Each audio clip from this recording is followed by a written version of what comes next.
Hello everyone. आज हम start करेंगे चैप्टर 5 का पार्ट 3। अगर आपने अभी तक पार्ट 2 नहीं देखा है तो इस कार्ड पे क्लिक कीजिए और पहले पार्ट 2 विजिट कीजिए। इस टॉपिक में अपन स्टार्ट करेंगे डिफरेंट टाइप ऑफ प्रेशर जो प्लांट सेल में एक सेल से दूसरे सेल में वाटर का फ्लो डिसाइड करते हैं। सबसे पहले स्टार्ट करते हैं ऑस्मोसिस से, ऑस्मोटिक प्रेशर से। तो देखो, सपोज करते हैं कि ये एक कंटेनर है जिसमें एसपीएम से दो चीजें सेपरेट कर रखी है। फर्स्ट पार्ट पे सॉल्यूशन है और सेकंड पार्ट में सॉल्वेंट है। क्योंकि यहाँ प्योर सॉल्वेंट है तो सॉल्वेंट की कंसंट्रेशन ज्यादा होगी, तो सॉल्वेंट इस तरफ से इस तरफ क्या करेगा, मूव करेगा। क्योंकि ऑस्मोसिस में सिर्फ सॉल्वेंट ही मूव करता है। अगर मुझे ये फ्लो रोकना है, सपोज करो कि ये सॉल्वेंट इससे इस तरफ मूव करेगा और मैं चाहता हूं कि ये सॉल्वेंट का फ्लो इस तरफ रुक जाए, तो रोकने के लिए मुझे क्या करना पड़ेगा, सॉल्यूशन वाली साइड में प्रेशर अप्लाई करना पड़ेगा। जैसे ही मैं प्रेशर अप्लाई करूंगा तो ये मूवमेंट थोड़ा रुक जाएगा, थोड़ा और प्रेशर अप्लाई करूंगा तो थोड़ा और रुकेगा। एक सर्टेन प्रेशर पे ये सॉल्वेंट का फ्लो पूरी तरह से रुक जाएगा। तो वो प्रेशर जो लगाने पर सॉल्वेंट का फ्लो सॉल्यूशन की तरफ पूरी तरह से रुक जाए, उसे हम क्या कहेंगे, ऑस्मोटिक प्रेशर। तो osmotic pressure is equivalent to the pressure which is applied externally in order to prevent the flow of solvent into the solution।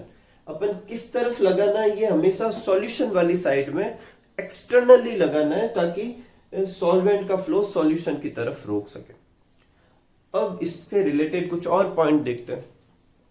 Osmotic pressure जो होता है वो एक्चुअल प्रेशर नहीं है, मतलब ऐसा नहीं है कि किसी एक सॉल्यूशन में ऑस्मोटिक प्रेशर हमेशा लगता है। सॉल्यूशन में ऑस्मोटिक प्रेशर तभी लगेगा जब सॉल्यूशन को सेपरेट करेंगे सॉल्वेंट से, एसपीएम से। अगर एक सॉल्यूशन और सॉल्वेंट के बीच में एसपीएम लगाएंगे तो वाटर का फ्लो होने लगेगा और तब ऑस्मोटिक प्रेशर डेवलप होगा। ऐसा नहीं है कि खाली सॉल्वेंट है और उसमें क्या हो रहा है, ऑस्मोटिक प्रेशर डेवलप हो रहा है। नेक्स्ट है कि ऑस्मोटिक प्रेशर अपन मेजर किससे करते हैं। तो ऑस्मोटिक प्रेशर जो होता है वो किससे मेजर करते हैं, ऑस्मोमीटर से। किससे मेजर करते हैं, ऑस्मोमीटर से। नेक्स्ट है इसका फॉर्मूला। ऑस्मोटिक प्रेशर का फॉर्मूला होता है CRT, जहां C है कंसंट्रेशन, और एक और फॉर्मूला होता है ऑस्मोटिक प्रेशर का ICRT। ये फॉर्मूले आप केमिस्ट्री में डिराइव भी करेंगे। I या आयोनाइजेशन कांस्टेंट है। अगर ऑस्मोटिक प्रेशर ऐसे सॉल्यूट का निकालते हैं जो कि सॉल्यूशन में या सॉल्वेंट में डिसॉल्व करने पे आयनाइज्ड हो, टूटे, तब तो इसे ये वाला फॉर्मूला यूज करना है, जैसे सॉल्ट, NaCl, HCl, ये वगैरह। और अगर सॉल्यूट ऐसा है जो डिसॉल्व ना हो, डिसोसिएट ना हो, आयनाइज ना हो, जैसे शुगर है, यूरिया है, तो फिर फॉर्मूला क्या लगेगा, CRT। हमेशा ही इलेक्ट्रोलाइट जो आयोनाइज्ड होते हैं उनका ऑस्मोटिक प्रेशर नॉन इलेक्ट्रोलाइट से ज्यादा होगा। सपोज करो कि एक कंटेनर में फिक्स अमाउंट ऑफ NaCl डाला जाए 1 लीटर वाटर में। जैसे सपोज करते हैं कि 1 ग्राम NaCl डाल देते हैं और उतने ही अमाउंट ऑफ वाटर में 1 ग्राम शुगर डाल देते हैं। और अगर अपन को पूछे कि किसका ऑस्मोटिक प्रेशर ज्यादा होगा, तो किसका ज्यादा होगा, NaCl का, क्योंकि वो क्या होगा, आयोनाइज्ड होगा, किसमें, Na+ और Cl- में। तो I की जगह अपन क्या पुट करेंगे, 2। तो ऑस्मोटिक प्रेशर हमेशा ही इलेक्ट्रोलाइट का क्या आएगा, ज्यादा। आगे है कि ऑस्मोटिक प्रेशर अपन देख चुके हैं, दोनों ही फॉर्मूले में C तो आ ही रहा है। तो ऑस्मोटिक प्रेशर जो होता है वो कंसंट्रेशन ऑफ सॉल्यूट पे डिपेंड करता है। अब ऐसा क्यों, देखो इसको अच्छे से समझते हैं। सॉल्वेंट जो है वो सॉल्यूशन की तरफ क्यों मूव कर रहा है, क्योंकि सॉल्यूशन वाली साइड में सॉल्यूट भी है और सॉल्वेंट भी है, और सॉल्यूट होने की वजह से सॉल्वेंट की कंसंट्रेशन कम हो गई।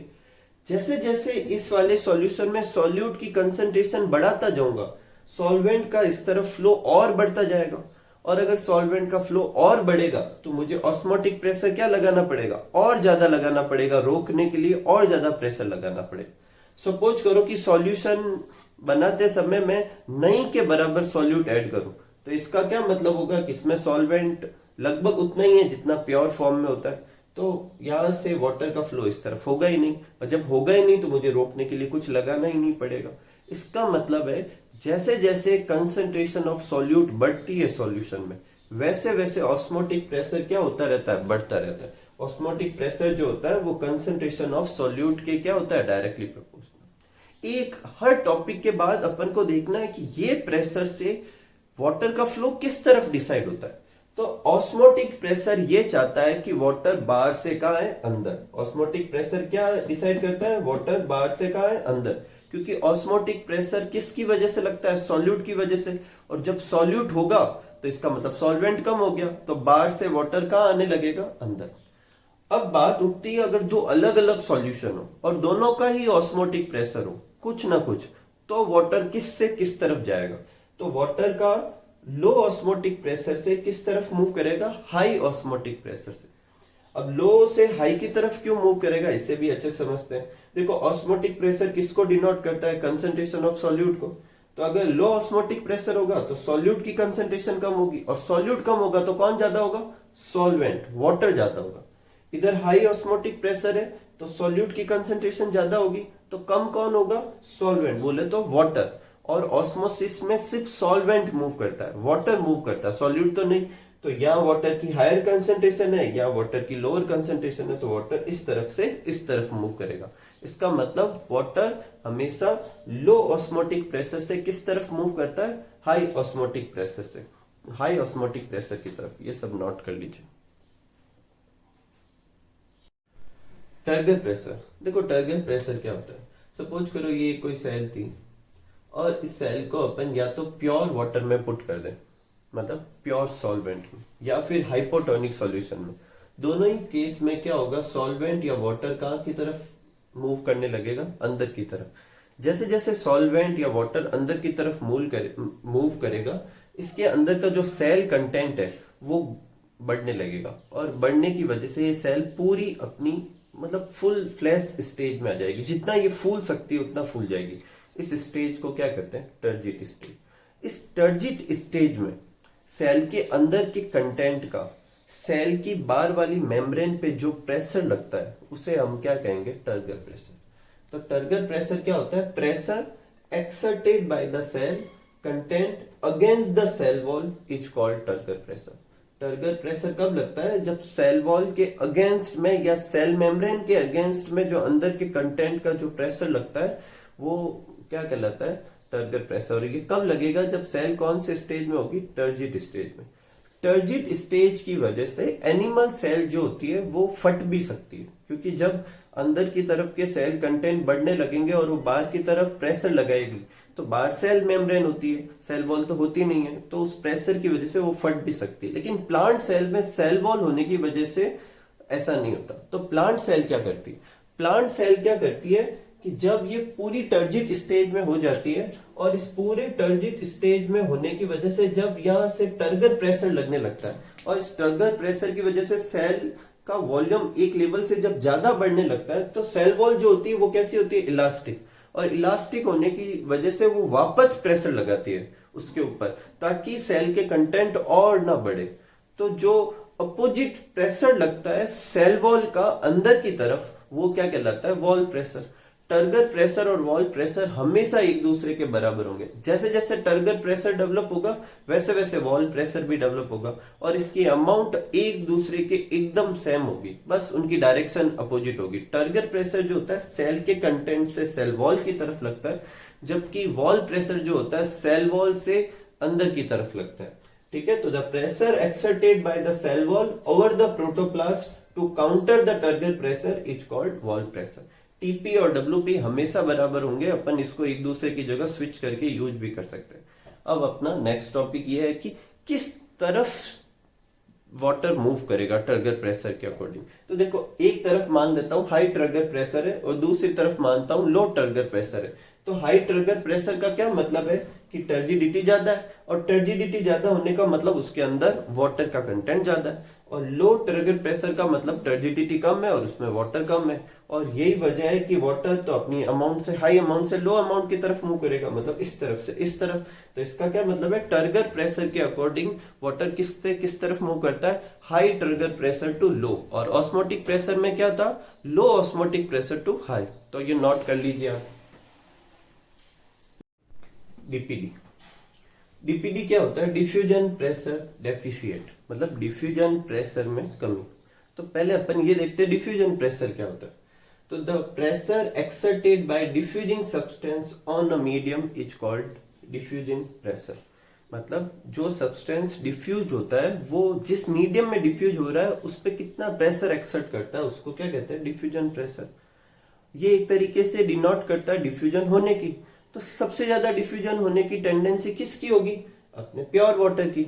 तो प्योर वाटर की जो डिफ्यूजन प्रेशर जो होगा वो क्या होगा, मैक्सिमम डिफ्यूजन प्रेशर होगा। अब जैसे ही उसमें सॉल्यूट मिलाएंगे तो उसकी वो डिफ्यूज होने की टेंडेंसी क्या हो जाएगी, डिक्रीज हो जाएगी। क्योंकि सॉल्यूट मिलाते ही वो जो सॉल्वेंट था वो अब किसकी तरह बिहेव करेगा, हाइपरटोनिक सॉल्यूशन की तरफ। जहां पे सॉल्वेंट की अमाउंट कम हो गई तो वो डिफ्यूज होने की बजाय बाहर से आने की टेंडेंसी शो करने लगेगा। तो as we add solute, diffusion pressure of forming solution जो बनता है वो कम होता है किसके कंपेयर में, वाटर के कंपेयर में। इसका क्या मतलब है, जैसे जैसे कंसंट्रेशन ऑफ सॉल्यूट मिलाते जाएंगे वैसे वैसे डिफ्यूजन प्रेशर में क्या होती जाएगी, कमी होती जाएगी। तो decrement in diffusion pressure of any system due to addition of solute molecule is called DPD. DPD क्या होता है, जब भी किसी भी सिस्टम में अपन सॉल्यूट मिलाते हैं तो उसमें डिफ्यूजन प्रेशर में कितनी कमी आती है उसको अपन क्या कहेंगे, DPD. The difference between diffusion pressure of pure solvent जो कि पहले था और डिफ्यूजन प्रेशर ऑफ सॉल्यूशन जो सॉल्यूट मिलाने के बाद में था, उन दोनों में जो डिफरेंस होगा उस डिफरेंस को अपन क्या कहेंगे, डीपीडी। अब डीपीडी बनने का क्या मतलब है, डीपीडी डेवलप होने का क्या मतलब है कि उसमें सॉल्यूट मिला दिया गया है। तो अब वो वाटर अंदर से बाहर जाने की टेंडेंसी की बजाय बाहर से सक करने की टेंडेंसी बढ़ जाएगी। क्योंकि सॉल्यूट मिलाने पर इनडायरेक्टली वाटर कम हो गया तो बाहर से वाटर एब्जॉर्ब करने की टेंडेंसी को शो करता है। तो डीपीडी जो होता है वो क्या डिनोट करता है, tendency to absorb water. So DPD को अपन क्या कह सकते हैं, सक्शन प्रेशर भी कह सकते हैं। अब नेक्स्ट अपन देखते हैं डीपीडी कैलकुलेट कैसे करेंगे। तो देखो डीपीडी से पहले अपन ने दो चीजें पढ़ी थी, एक पढ़ी थी ओपी और एक टीपी। ओपी ये बताता था कि वाटर बाहर से अंदर आना, जितना ऑस्मोटिक प्रेशर ज्यादा होगा सेल उतना ही ज्यादा क्या करना चाहेगी, वाटर को अंदर लेना चाहेगी। और जितना ज्यादा टर्गर प्रेशर होगा सेल उतना ही वाटर कंटेंट को अंदर आने से रोकेगी। इसका मतलब इन दोनों का जो डिफरेंस होगा वो डिसाइड करेगा कि वाटर अंदर आएगा या बाहर आएगा। और डीपीडी भी यही डिसाइड करता है। इसका मतलब डीपीडी को इन दोनों के डिफरेंस से कैलकुलेट कर सकते हैं। तो डीपीडी इक्वल टू क्या होता है, ओपी माइनस टीपी। क्योंकि टीपी जो होता है वो वॉल प्रेशर के एग्जैक्ट बराबर होता है तो अपन इस फॉर्मूले में डीपीडी की जगह क्या यूज कर सकते हैं, ओपी माइनस डब्ल्यूपी भी यूज कर सकते हैं। ठीक है, तो ये आप नोट कर लीजिए, फिर अपन इसके बेस पे कुछ क्वेश्चन देखते हैं। कुछ कंडीशन में देखते हैं कि डीपीडी कैसे निकालते हैं। सबसे पहले देखते हैं जब नॉर्मल स्टेज होती है या फिर पार्शियली टर्जिट स्टेज होती है तो उस समय डीपीडी कैसे फाइंड करते हैं। तो एकदम सिंपल सा है डीपीडी फाइंड करने का तरीका, जो स्टैंडर्ड फॉर्मूला है DPD equal to OP minus TP. Next देखते हैं fully turgid cell. Fully turgid cell मतलब सेल जितनी फूल सकती थी फूल गई। अब इस केस में टर्गर प्रेशर जो होगा वो मैक्सिमम हो जाएगा। तो याद रखना ट्रिगर प्रेशर मैक्सिमम कब होता है, जब फुली टर्जिट सेल होती है और उसकी वैल्यू क्या होती है, ओपी के बराबर होती है। वो बढ़ता बढ़ता बढ़ता कितना हो जाता है, जितना कि ऑस्मोटिक प्रेशर। और यही वजह से ऑस्मोटिक प्रेशर के बराबर हो जाएगा तो अब वो पूरी तरह से उसे क्या कर सकता है, काउंटर, इससे ज्यादा वो हो नहीं सकता। ऐसे केस में डीपीडी क्या हो जाएगी, ओपी माइनस टीपी। अब क्योंकि टीपी तो ओपी के बराबर है तो दोनों ओपी माइनस ओपी कितना आ जाएगा, 0। ये मिनिमम डीपीडी होगी। मिनिमम डीपीडी मतलब एक तरीके से अपन कह सकते हैं कि सेल को कोई नीड ही नहीं है वाटर एब्जॉर्ब करने की, 0 टेंडेंसी है वाटर एब्जॉर्ब करने। नेक्स्ट देखते हैं फ्लैसिड सेल। फ्लैसिड का मतलब होता है, जैसे टर्जिट का मतलब होता है पूरी तरह से फूल जाना। फ्लैसिड का मतलब होता है एकदम श्रिंक हुई हुई सेल, प्लाज्मोलाइज नहीं, श्रिंक हुई हुई सेल। इस केस में क्योंकि अंदर कोई कंटेंट है ही नहीं तो टर्गर प्रेशर लगेगा ही नहीं, तो इस केस में टर्गर प्रेशर क्या होता है, 0। अगेन ये क्वेश्चन हो सकता है कि टर्गर प्रेशर 0 किस स्टेज में होता है, किस स्टेज में होता है, फ्लैसिड सेल में। अपन फॉर्मूले में पुट करते हैं ओपी माइनस टीपी, ओपी की जगह ओपी और टीपी की जगह 0 रख देंगे तो डीपीडी कितना जाएगा, ओपी के इक्वल। ये भी क्वेश्चन हो सकता है कि डीपीडी ओपी के इक्वल किस स्टेज में होता है, जब टीपी 0 होता है, और वो कौन सा होता है, फ्लैसिड सेल। नेक्स्ट है प्लाज्मोलाइज सेल। अब प्लाज्मोलाइज सेल में क्या होता है कि जब वो फ्लैसिड थी उसके बाद में भी सेल कंटेंट इतने वो कॉन्स्ट्रिक्ट हो जाते हैं, जो साइटोप्लाज्म होता है वो सिकुड़ जाता है, बिल्कुल अंदर की तरफ आ जाता है। ऐसे केस में टीपी 0 से भी कम हो जाता है और मिनिमम वैल्यू एक्वायर करता है, और वो कोई भी जीरो से नीचे की वैल्यू हो सकती है, नेगेटिव वैल्यू होती है। ऐसे केस में डीपीडी कैसे निकालेंगे, ओपी माइनस, और टीपी कैसा पुट करेंगे, नेगेटिव, माइनस माइनस क्या हो जाएगा, प्लस। तो डीपीडी, ये डीपीडी की क्या होगी, मैक्सिमम वैल्यू। यहाँ पे ओपी प्लस टीपी कर रहे हैं, जबकि फुली टर्जिट सेल जो होती है उसमें डीपीडी कितना आता है, 0। तो वो डीपीडी की क्या होगी, मिनिमम वैल्यू। और डीपीडी की मैक्सिमम वैल्यू क्या होगी, ओपी प्लस टीपी, जो किसमें आती है, प्लाज्मोलाइज सेल में। तो प्लाज्मोलाइज सेल में डीपीडी मैक्सिमम, और फुली टर्जिट सेल में डीपीडी क्या होगा, मिनिमम। नेक्स्ट देखते हैं डिमांड ऑफ वाटर, या वाटर किस तरफ फ्लो करता है, किस तरफ टेंडेंसी होती है उसकी फ्लो करने की। तो वाटर हमेशा लो डीपीडी से किस तरफ मूव करता है, हाई डीपीडी से। लो डीपीडी मतलब पानी की कम कमी है, और हाई डीपीडी का मतलब वाटर की ज्यादा डेफिशिएंसी है। तो कम डेफिशिएंसी से किस तरफ मूव करेगा, ज्यादा डेफिशिएंसी।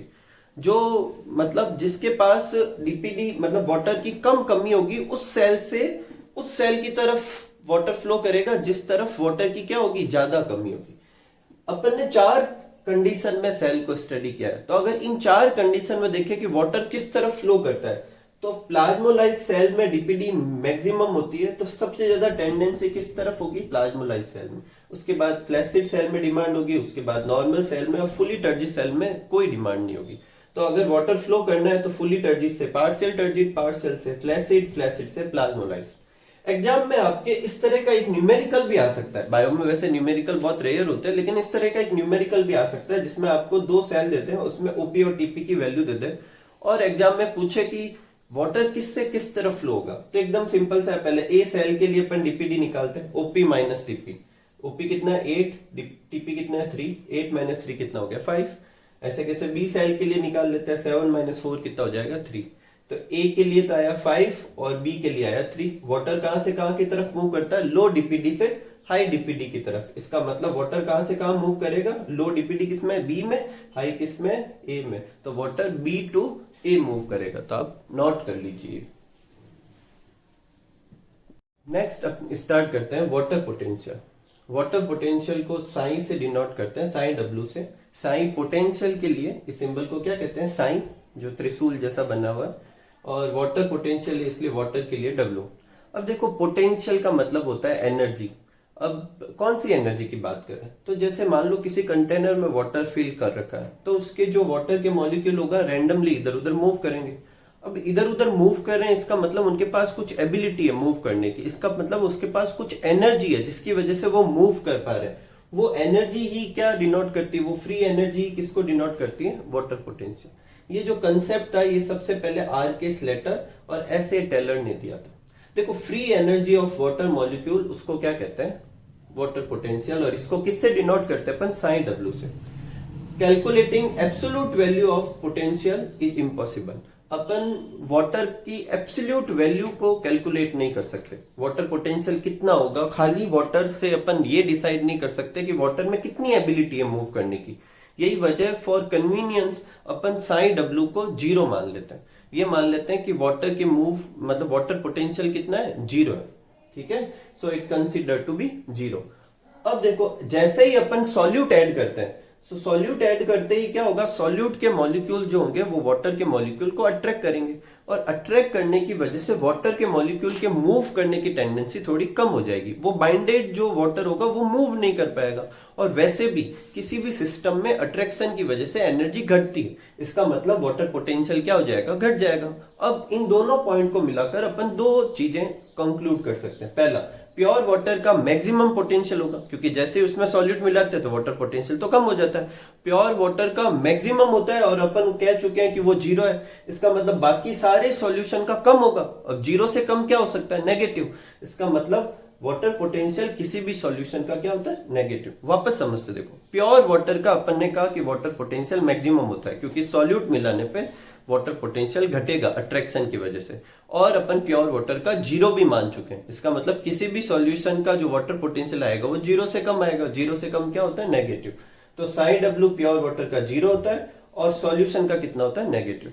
अब जैसे अपन ने डीपीडी कैलकुलेट की थी वैसे वैसे साइन डब्ल्यू भी कैलकुलेट कर सकते हैं। उससे करते हैं साइन एस और साइन पी से। साइन एस जो होता है उसको कहते हैं सॉल्यूट पोटेंशियल, और साइन पी जो होता है उसे कहते हैं प्रेशर पोटेंशियल।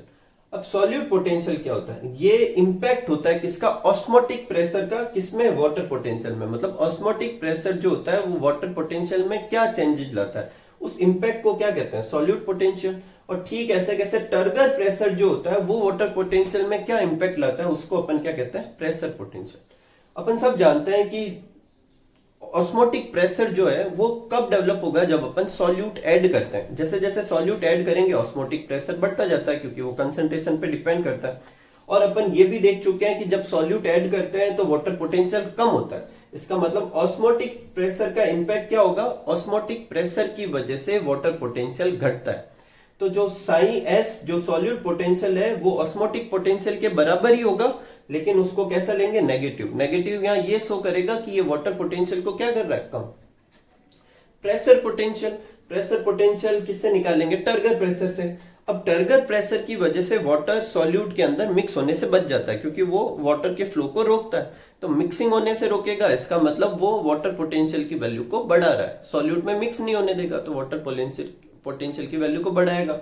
और बढ़ाएगा तो इस वजह से साइन डब्ल्यू को अपन कैसा लेंगे? Positive. Psi W turgor pressure के इक्वली होगा और उसको कैसा लेंगे? पॉजिटिव। वापस रिवीजन करते हैं। देखो साइन डब्ल्यू जो होता है वो वाटर पोटेंशियल को डिनोट करता है, और वो दो चीजों से निकालते हैं, ऑस्मोटिक प्रेशर से और टर्गर प्रेशर से। क्योंकि ऑस्मोटिक प्रेशर जो होता है वो वाटर पोटेंशियल को कम करेगा, इसलिए साइन एस जब ऑस्मोटिक प्रेशर की वैल्यू को यूज करेगा तो आगे नेगेटिव साइन लगेंगे। साइन एस जो होता है वो नेगेटिव ऑस्मोटिक प्रेशर के बराबर होता है, और साइन पी जो होता है वो पॉजिटिव टर्गर प्रेशर के बराबर होता है। और psi S plus psi P को कैलकुलेट करके अपन क्या कर सकते हैं? Psi W. ठीक है, तो इसको आप नोट कर लीजिए। अब हम देखते हैं कि वाटर जो होता है वो किस तरह से ट्रांसफर होगा वाटर पोटेंशियल के बेसिस पे। तो अपन हर चीज का लर्न कर चुके हैं, तो अब वाटर पोटेंशियल के हिसाब से देखते हैं। तो हाई वाटर पोटेंशियल से लो वाटर पोटेंशियल की तरफ क्या होगा? वाटर ट्रांसफर होगा। हाई वाटर पोटेंशियल वाले सॉल्यूशन में वाटर की अमाउंट क्या होगी? ज्यादा, क्योंकि जैसे जैसे सॉल्यूट ऐड करते हैं वाटर तो कम होता है। तो हाई वाटर पोटेंशियल का मतलब वाटर ज्यादा है, और लो वाटर पोटेंशियल का मतलब वाटर कम है। तो हाई वाटर पोटेंशियल से लो वाटर पोटेंशियल की तरफ क्या करेगा? वाटर मूव करेगा। इसका भी एक न्यूमेरिकल आ सकता है। देखो सेम क्वेश्चन लेते हैं, वही ओपीटीपी की वैल्यू लेते हैं, बस इसको साइन डब्ल्यू के बेसिस पे सॉल्व करते हैं। तो देखो ओपी की जो वैल्यू होगी वो साइन एस की वैल्यू होगी, लेकिन उसके आगे कैसा साइन लगाएंगे? नेगेटिव, अपन डिस्कस कर चुके हैं।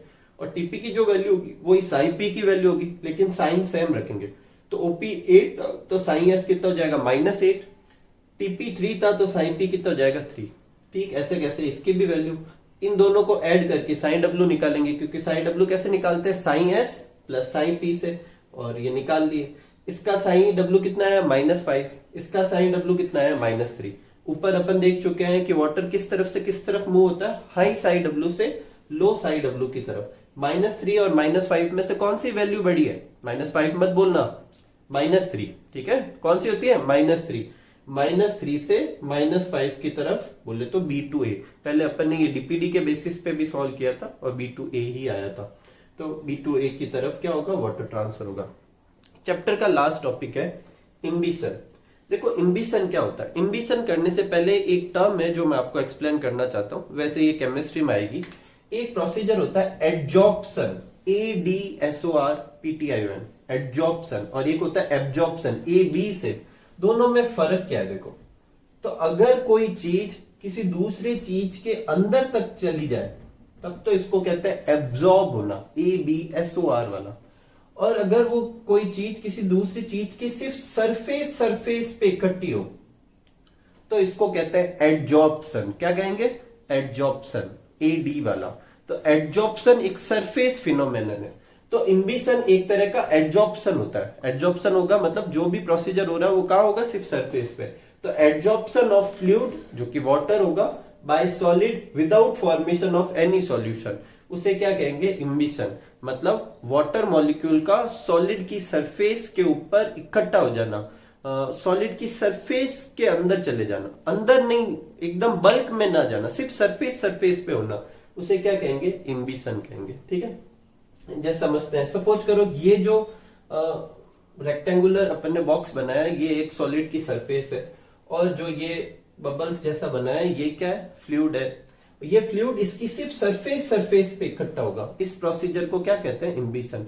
अगर ये केमिस्ट्री पढ़ रहे होते तो अपन कहते हैं ये कौन सा प्रोसीजर है? एडजॉर्प्शन है। ठीक है, तो जिसकी सरफेस पे ये प्रोसेस होता है उसे कहते हैं इम्बीबेंट। क्या कहेंगे? इम्बीबेंट। और इम्बीबेंट हमेशा हाइड्रोफिलिक कोलाइड होंगे। क्या होंगे? हाइड्रोफिलिक। हाइड्रो बोले तो वाटर, फिलिक बोले तो लविंग, मतलब ये वाटर को अपनी तरफ क्या करेंगे? अट्रैक्ट करेंगे। कौन कौन से ऐसे सब्सटेंस हो सकते हैं? अगर अगर हो सकता है, पेक्टिन हो सकता है, प्रोटीन हो सकते हैं, स्टार्च हो सकते हैं, सेलुलोज हो सकते हैं। इसमें से पेक्टिन, स्टार्च, सेलुलोज किसके कंपोनेंट होते हैं? सेल वॉल के। अपने 11th में पढ़ा था, कंपोनेंट होता है। प्राइमरी और सेकेंडरी सेल वॉल किसकी बनी होती है? Pectin, starch, cellulose. और इन्हीं की वजह से प्लांट सेल की जो सेल वॉल होती है वो वाटर को अपने ऊपर बाहर वाली बाउंड्री पर क्या कर सकती है? एब्जॉर्ब कर सकती है। इम्बिशन का एक बहुत ही फेमस एग्जाम्पल है जो आपने सबने नोटिस किया है, बस पता नहीं था कि ये इस प्रोसीजर से होता है। जब बारिश की सीजन आती है तो लकड़ी के जो वुडन जो डोर या दरवाजे या जो विंडो वगैरह होते हैं वो फूल जाते हैं, मुश्किल से बंद होते हैं। तो वो किस प्रोसीजर से होते हैं? इम्बिशन से।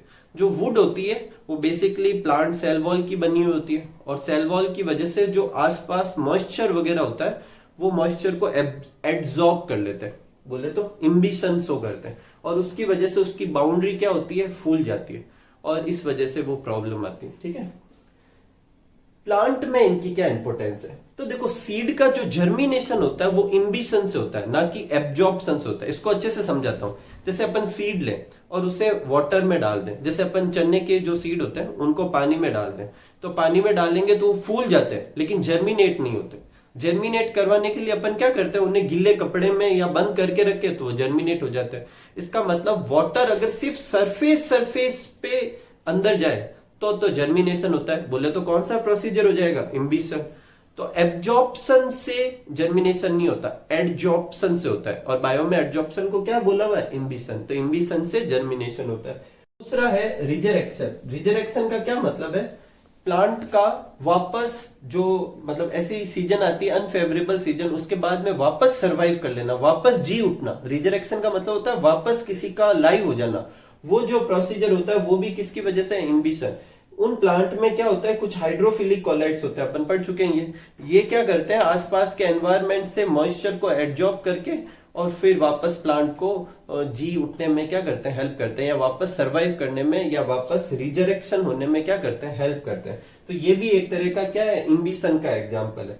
एक ही अपन क्वेश्चन लिख लेते हैं कि wooden door swell up in rainy season why. तो अपन सबको जानते हैं ये किस प्रोसीजर की वजह से होता है? इम्बिशन की वजह से होता है। इस तरीके से अपना ये पार्ट पूरा खत्म होता है, साथ में ये चैप्टर भी खत्म होता है। तो आप सब इस चैप्टर को वापस देखिए, जो इससे पहले 2 वीडियो है उनको भी बार बार देखिए। अगर कुछ प्रॉब्लम है तो कमेंट सेक्शन में लिख के पूछिए। मस्त रहो बच्चों, खूब पढ़ो, खूब खुश रहो। ठीक है, और ये आप नोट कर लीजिए। Thank you for watching.